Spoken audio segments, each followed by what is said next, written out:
Who gave coalition forces in Libya the right to eliminate Gaddafi? Well, that's the question Vladimir Putin's been asking during an official visit to Denmark.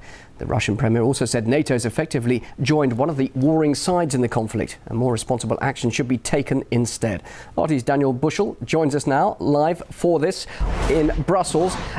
Daniel, so the Russian Prime Minister has effectively lashed out on the operation there in Libya.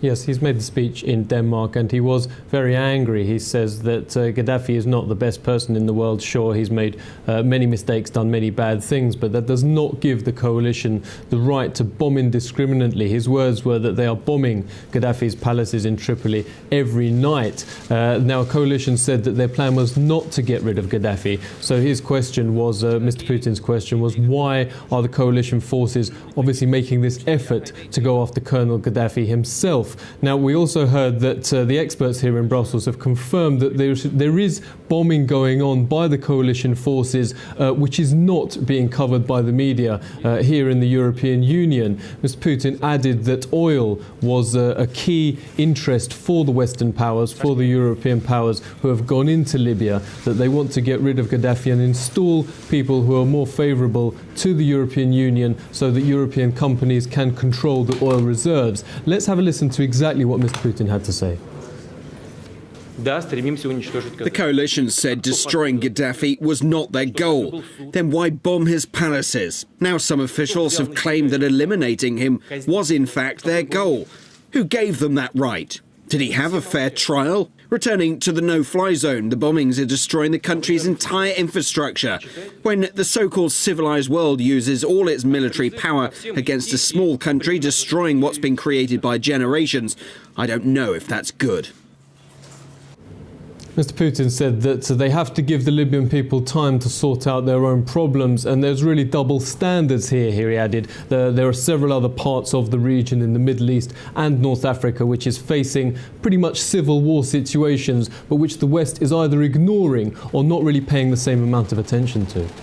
Well, Daniel, there have been reports about an EU plan to send army convoys to assist humanitarian aid there in Libya. Of course, there'll be those who say, well, this is really the start of a military ground operation, something, of course, that allies were adamant wouldn't happen.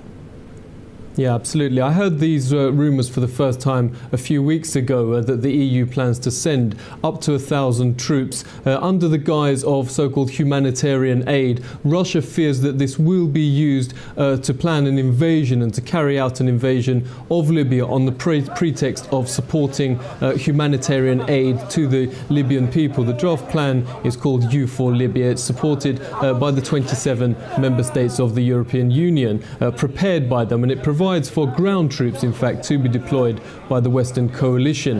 In the port city of Misrata, which is currently under siege by forces loyal to Muammar Gaddafi. Here in Brussels, Michael Mann, the chief spokesman to the European Union High Representative Catherine Ashton, said that they would only send up to 1,000 troops, and the troops would only be used if they came under attack. Otherwise, they would only defend aid. Now, Russia has said that it will only support another UN resolution if it explicitly says that it will not